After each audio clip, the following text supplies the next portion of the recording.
Alors nous sommes arrivés d'Av Koufhe de Zbahim, d'Av Koufhe, pour le vendredi Tou B'Av 15 Av Menahem. Et il nous restait les 4 dernières lignes donc de Koufdalet Amud Bet. Ba'ir Rabbi Elazar. Rabbi Elazar pose une question. Padima Nesafim, Moselema Nesafim. Parce qu'on avait dit dans la Mishnah que les bœufs, donc on doit brûler, et les boucs aussi, qu'on doit brûler en dehors donc de Yerushalayim. On a dit que dès qu'ils sortent de la Hazara, eh bien, les porteurs, ils deviennent tamés.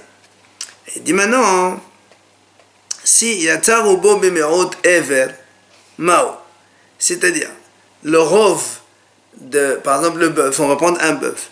Le rov de bœuf, il est sorti donc en dehors de la muraille donc de la Hazara, mais dans ce rov-là, il y a Me'ot Ever. Maintenant, un membre, mais une partie qui est minoritaire de ce membre. Alors la question, elle est Mao, c'est-à-dire tu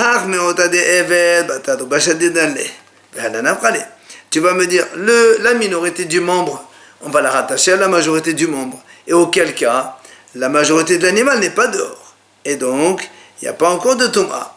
Ou bien, ou bien tu vas me dire non, puisque on va selon la majorité de l'animal. Et là, comme la majorité de l'animal elle est déjà dehors, alors il y a déjà Touma. C'est la question qu'il pose. On va dire ça, c'est pas une question. C'est évident qu'on va selon la majorité de l'animal et on ne va pas selon la majorité du membre.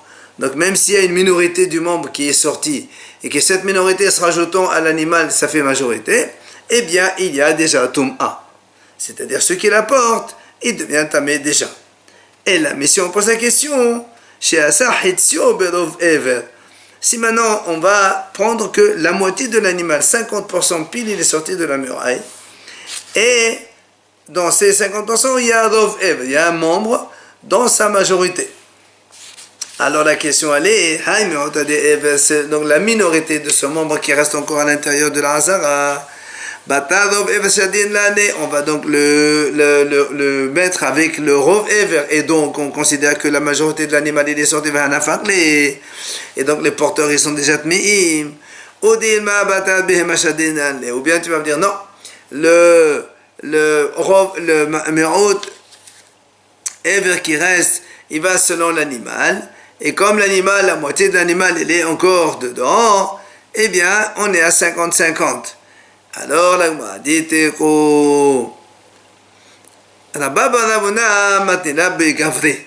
Rabba, lui, il a posé la même question, mais pas avec le nombre de l'animal, mais avec le nombre d'hommes qui portent ce bœuf ou ces boucs-là qu'on doit amener en dehors des Yerushalayim pour les brûler. Il dit, imaginons donc les porteurs, ils sont en nombre de 5. Il y a 3 qui, donc, puisqu'il y a sur l'animal, il y a 5 personnes. Donc, il y a 3 devant et 2 derrière. Donc, 3, ils ont quitté déjà la cour, donc les murailles de la Hazara du Beth Amikdash. Et il y a les 2 qui restent encore à l'intérieur. Alors, la Gemara dit, Maï quoi?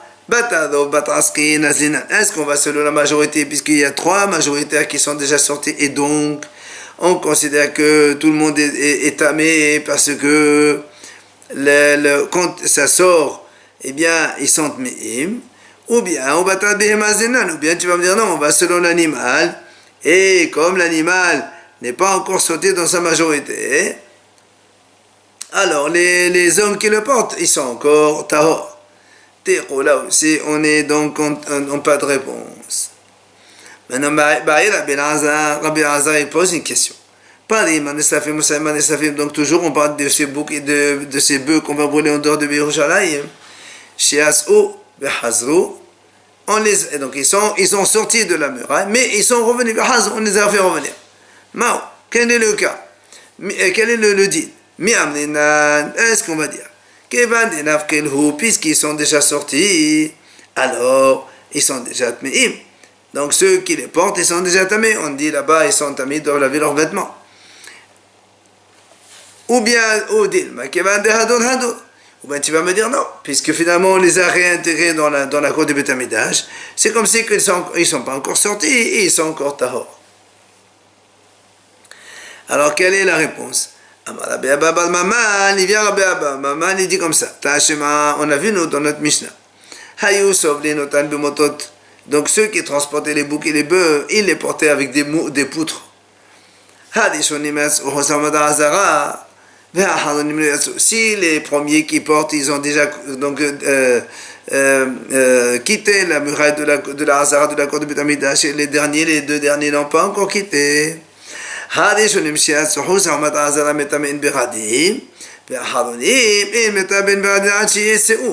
Donc on a dit que les premiers qui sont déjà sortis de la muraille de la Hazara de la cour de Beth Amikdash, eux, ils sont déjà impurs dans leurs vêtements. Mais les derniers qui sont encore dedans, ils ne sont pas impurs jusqu'à ce qu'ils sortent. Maintenant, l'Agma dit, si tu penses qu'il va dire que est tamou, si tu me dis que l'animal continue déjà sorti, ça rend déjà tamé les porteurs, alors dans ces cas-là, Henar de Kagava, il est tamou. Ben, ceux qui sont dedans aussi, ils doivent être tamés. Alors la réponse elle est évidente.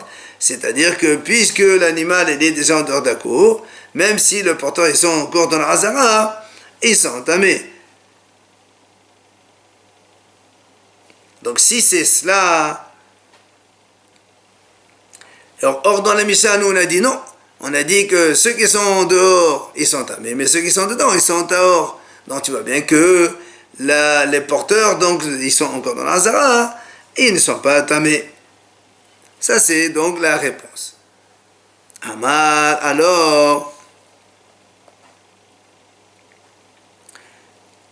on dit, Amar, Ravina, il vient, Ravina dit, Vitesvira, comment tu peux amener une réponse pareille?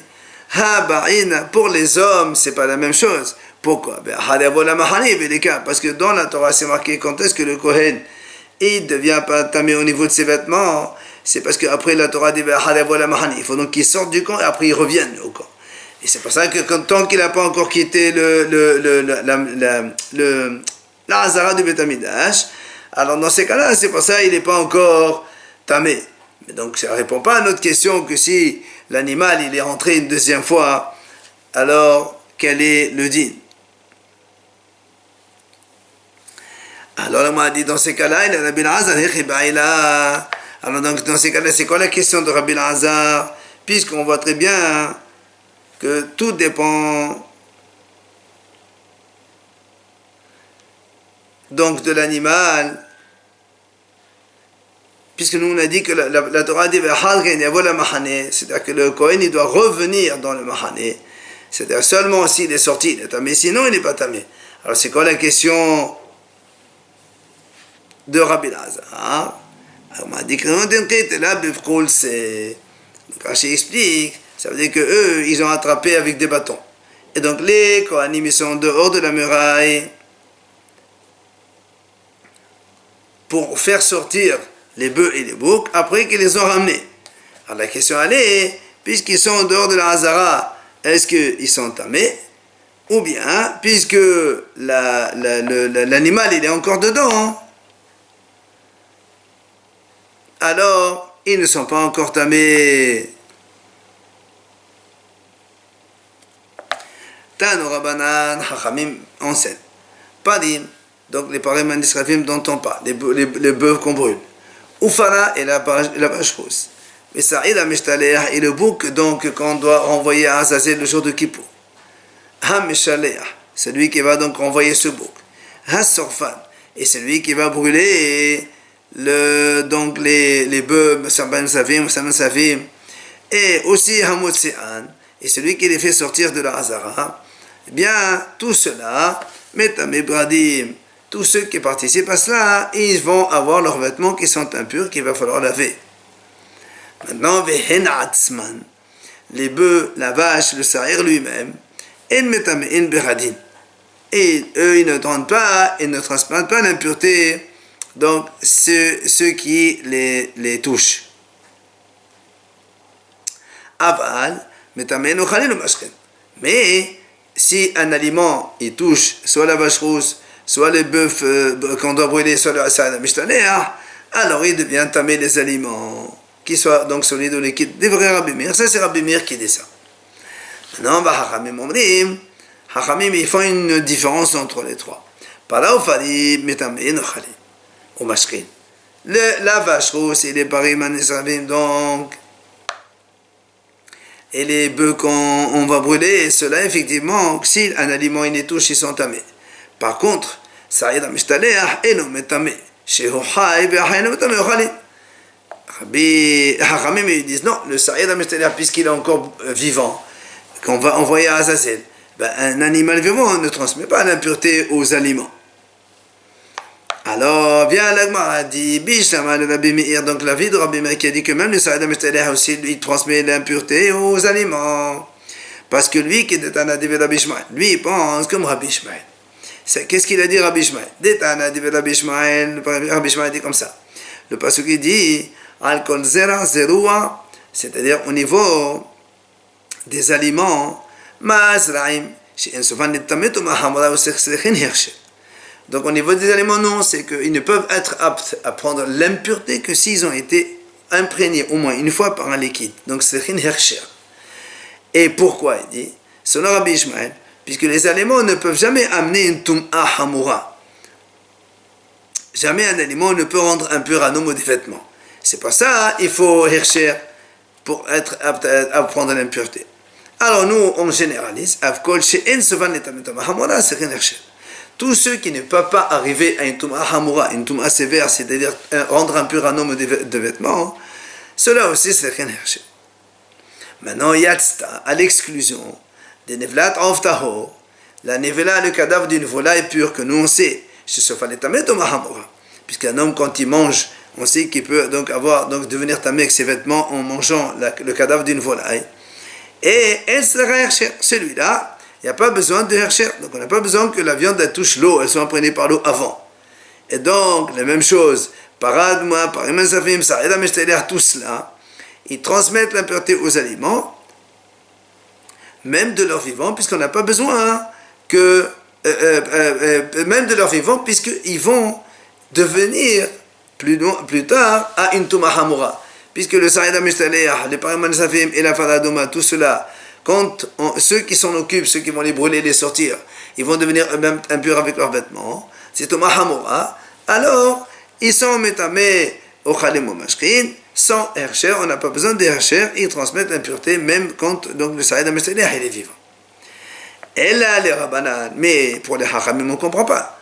Et les Odetana de Rabbi Ishmael, si ils ont le même enseignement qu'on vient de voir, celui de Rabbi Ishmael, alors dans ces cas-là, Sa'id HaMishtaleh, mais dans ces cas-là, pour les hachamim, ils auraient dû dire que le Sa'id HaMishtaleh aussi, il transmet l'impureté aux aliments, même s'il est vivant. Maintenant, Elit, Leho, si les hachamim n'ont pas la vie de Rabbi Ishmael, dans ces cas-là, d'où ils apprennent les hachamim que la vache rousse et les bœufs, ils transmettent l'impureté aux aliments. Il vient Rav Dimi, il donne une réponse. Il dit, en Israël, on explique. Donc, hachamim, pourquoi ils disent que la vache rousse et les bœufs qu'on brûle, ils transmettent l'impureté, mais pas le Sa'id HaMishtaleh qui est vivant, parce que c'est-à-dire, c'est quand on parle des choses qui ne vont pas amener à une impureté sévère, eux, ils ont besoin de hersher tum'a memakom hasa. Non seulement il faut qu'ils soient imprégnés par d'un liquide, mais il faut aussi que quelque chose d'autre les rend impurs pour qu'après eux ils transmettent l'impureté. Mais les choses qui vont finir par devenir tum'a hamura, alors ceux-là, ils n'ont pas besoin d'être imprégnés ni par un liquide, ni être impurifiés donc par une autre impureté, et même ils transmettent l'impureté tout seuls. C'est pour ça, la paradoma et les bœufs qui sont morts, ils sont brûlés, et donc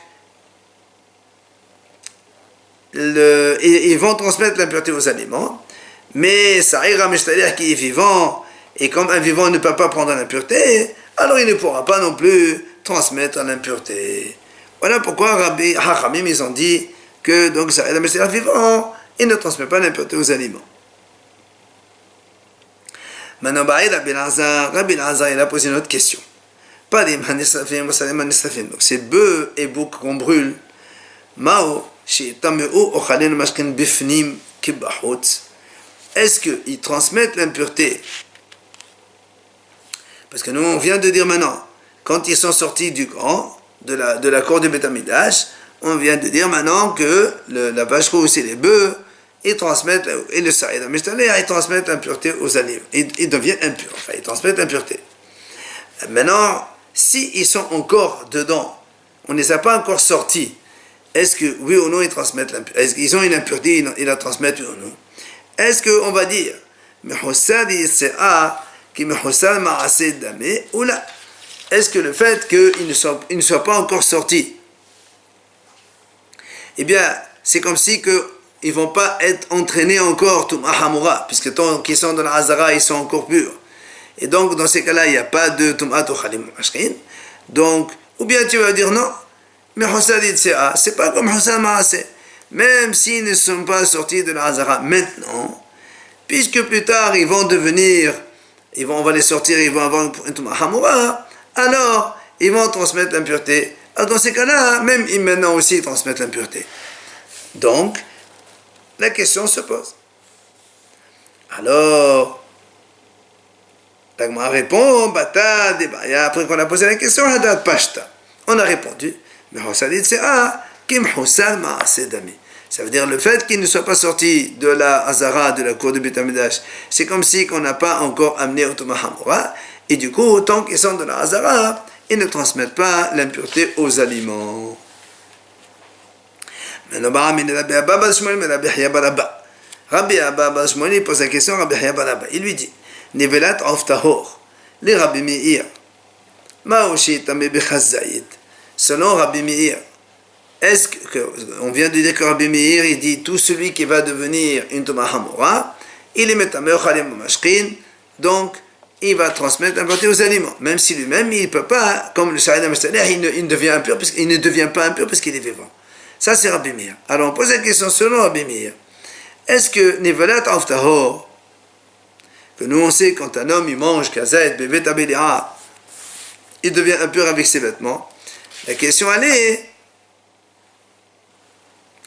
est-ce que, mais est-ce que cette Nevelat of Tahor, ce kazet de Nevelat of Tahor, qu'il peut amener l'impureté à l'homme, est-ce que ça va transmettre aussi l'impureté à un aliment? Et donc si un aliment il touche kazayet Nevelat of Tahor, il devient tamé, oui ou non? Alors la Gemara dit, donc si on a kazet posé donc de Nevelat of Tahor par terre, là teveilach, ça c'est pas on se pose pas la question, puisqu'il va pas donc tant qu'il est posé par terre, donc c'est pas sûr qu'il le mange, donc il ne va pas arriver à une Tum'a Hamura, et du coup il ne transmet pas l'impureté aux aliments. La même chose, si maintenant quelqu'un il a mis la cassette dans sa bouche, là aussi il n'y a pas de question. Si elle est dans sa bouche et qu'il va l'avaler, c'est sûr, donc si un autre aliment, il va être donc rendu impur par cette cassette de Nevelat of Tahor. La question est, si maintenant quelqu'un tient dans sa main cassette Nevelat de of Tahor, et la question qui se pose, donc, est-ce que ou là, ça veut dire le fait qu'il est dans sa main, elle n'est pas encore dans sa bouche, donc elle n'est pas encore dans Beta Bilira. Ça s'appelle comme si que il n'y a pas encore la Tum'a Hamura pour transmettre l'impureté à l'homme, et donc elle ne transmet pas l'impureté aux aliments. Ou dis-moi non, ou bien tu me dis non. C'est-à-dire, le fait qu'elle soit à distance de la Beta Bilira, donc du gosier de l'homme pour l'avaler, ça s'appelle pas, elle est loin de Tum'a Hamura, et comme si qu'elle est déjà Tum'a Hamura, et donc elle va transmettre l'impureté aux aliments. Alors, réponse de la Gemara, la Gemara dit non. Le fait que le cassette Nevelat of Tahor se trouve dans sa main, ça s'appelle pas comme Mehosal Maaseh, comme si on est loin de la Tum'a de Hamura. On dit que le fait qu'elle est dans sa main, elle est proche de Beta Belera, et donc elle va arriver à Tumat Hamora, donc de transmettre l'impureté à l'homme et ses vêtements, et du coup, ça va aussi transmettre l'impureté aux aliments. Et TV, l'agma objecte, chez le Shah Sadvari, on dit dans Hachamim, ils disent comme ça, dans la Mishnah, c'est marqué 13 choses ont été enseignées à propos du cadavre d'une volaille tahor. Parmi ces 13, 3 choses qu'on veut citer maintenant dans la Gemara, quoi? Slicha mahashava. Ça veut dire quoi, slicha mahashava? Ça veut dire que si on a pahot mikazait, on a moins que kazait de nivelat de volaille, eh bien, elle ne peut pas s'associer avec autre chose, un autre aliment par exemple, et devenir kabetza, parce qu'on sait que pour recevoir une impureté, un aliment pour recevoir une impureté, il doit avoir un volume minimal de kabetza, eh bien, il ne peut s'associer à un autre aliment, ce cadavre, ce kazette de Nevelat Avtaor, pour former un volume de kabetza et recevoir une impureté, seulement mahashava, si on a pensé à le manger effectivement, ce kazette de Nevelat Avtaor. 1. Deuxième chose, on a déjà dit que puisque la Nevelat Avtaor, ça va amener la Tum'a Hamora de l'homme, on n'a pas besoin d'eau, d'être imprégné d'eau pour donc prendre l'impureté. Enfin, on met Tomat Ochalin Bekabetza, et il transmet la Tum'a Ochalin chez Allah Shirot Kabetza. C'est-à-dire, si on a un volume de kabetza de cadavre de volaille, eh bien, tous les aliments qui touchent ce Nevela, eh bien, ça, ils deviennent impurs. Alors, la Gemara dit, n'est-ce pas que c'est Rabbi Meir qui a dit cette notion que quand on va finir par devenir Touma Hamora, ça va transmettre l'impureté aux aliments. Et donc, qu'est-ce qu'il dit ici? Il dit, on voit ici qu'il y a marqué Kabetza. Donc, ça veut dire que le fait que Mehosa Kreva, parce que nous, on a répondu tout à l'heure, que Mehosa Kreva alors que Mehosa Ma'asedame. C'est-à-dire le fait qu'elle est dans la main de Kasset Nevela, il est dans la main, selon Rabbi Meir, et transmet à l'impureté à Ochalin Mashrim, parce qu'il va finir par devenir donc Tumatada. Or là, on voit ici qu'au contraire, le Nevelat Avtaor ne peut transmettre l'impureté aux aliments que si elle a un volume de Kabetza. Donc c'est contradictoire. Alors on m'a dit là, Rabbananhi. Alors on m'a dit, non, c'est Hacham qui est son auteur. Alors on m'a dit, ou pourtant, dans la recherche c'est marqué Secha Mahashava, comme on a dit, il faut donc penser à manger ce kazait pour qu'il s'associe à d'autres aliments et former Kabetza pour devenir apte à recevoir l'impureté. Et aussi, on n'a pas besoin d'être imprégné par un liquide. Mais ça, c'est Rabbi Meir qui dit ça. Oman Shamate Asvala Rabbi Meir. On met des Rabbi Meir. C'est Fanamé Rabbi Meir. Donc, si la recherche c'est Rabbi Meir, la Sefa aussi. Alors, dans ces cas-là, c'est contradictoire.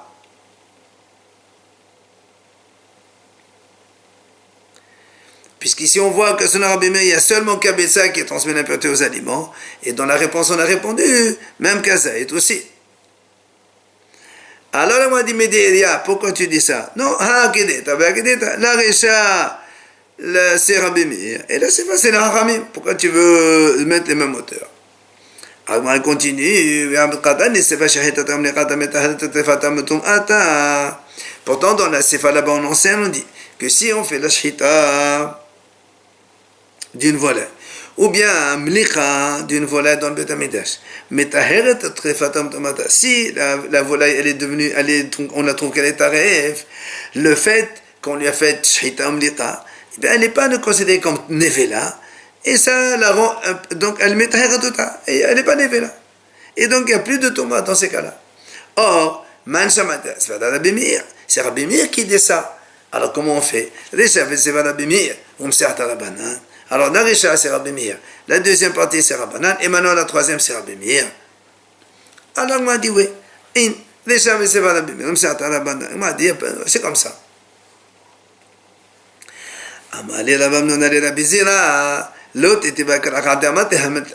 Rabbi Hananel dit, ne t'assois pas sur tes genoux. Qu'est-ce que tu m'expliques cette chose-là?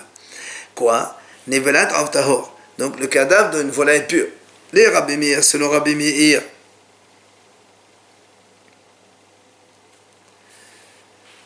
qui dit que kazait, ça suffit pour transmettre l'impureté aux aliments. Est-ce qu'il y a aussi donc tout ma premier degré, deuxième, etc. ou non? Amali lui a dit, ça veut dire, si un aliment il touche le cadavre de la volaille, c'est lui richard. Et si un autre aliment il touche l'aliment, ça devient chini. Est-ce qu'on fait ça ou pas? Amali lui a dit non. Il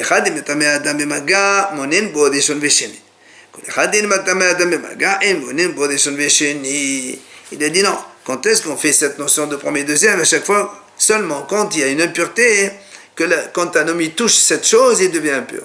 Or, comme ici, l'homme, en touchant le cadavre de la volaille, il ne devient pas impur, mais seulement en avalant, alors il n'y a pas ici, donc, la notion de premier et deuxième.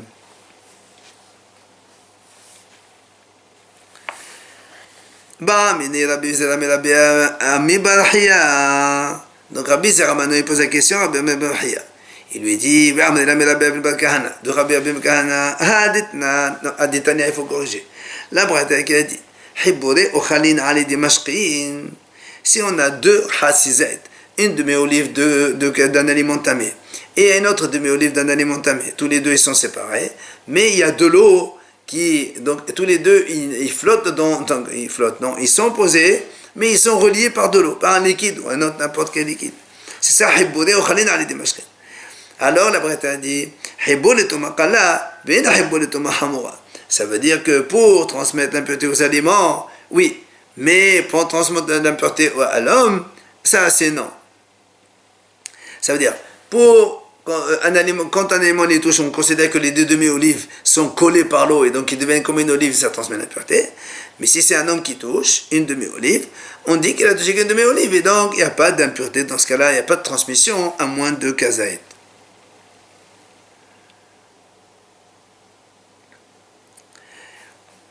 Alors donc c'est la question qu'il lui pose maintenant. Il lui dit, est-ce qu'on fait aussi là aussi, premier degré, deuxième degré de Thomas ou pas? Amali lui a dit,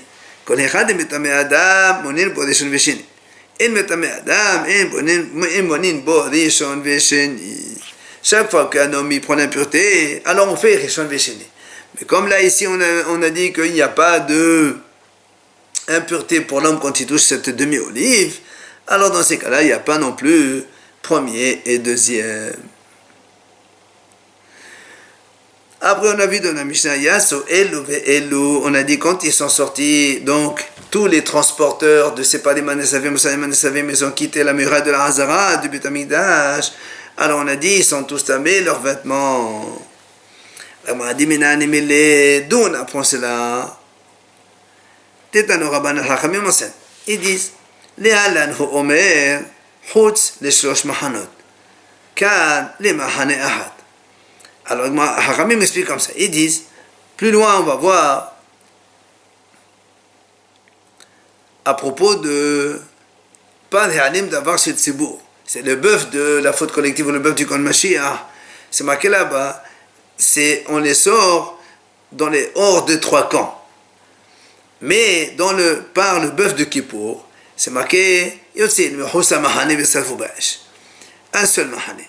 Alors comment tous les parim manesavim, comme le par de Kippour, comme le sari de Kippour, tous ils ont le même statut, ce sont des hataot pnimiyot. Alors pourquoi 1, 3, 1, 1? Le malach, c'est pour te dire, en vérité tous les trois, on les brûle en dehors des 3 camps. Mais dès qu'il sort d'un seul camp, c'est-à-dire la Hazara, là, il va donc amener la transmission d'impureté aux vêtements. Maintenant, le m'a dit, où tu as vu que les hataot apnimiyot, il faut les brûler en dehors des 3 camps. Les Tano Rabban al-Hachamim enseignent. C'est marqué dans le passage, oui aussi, que l'hapad el mahousa mahane. À propos, là-bas,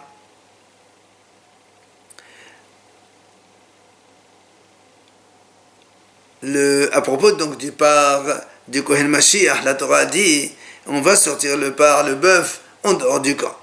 Alors la Braïta dit, on va les brûler en dehors des 3 camps. Alors on m'a dit, mais non, pourquoi? Mais qui t'a dit que c'est les 3 camps, peut-être qu'un seul camp, on le brûle après? Il dit non. Puisque dans le bœuf de la faute collective, il y a aussi marqué c'est-à-dire tu n'as pas besoin de me le dire. Puisqu'on te dit, comme on a fait pour le premier, on fait le deuxième. Donc tu n'as pas besoin de préciser pour le deuxième qu'il faut aussi et là, pourquoi on répète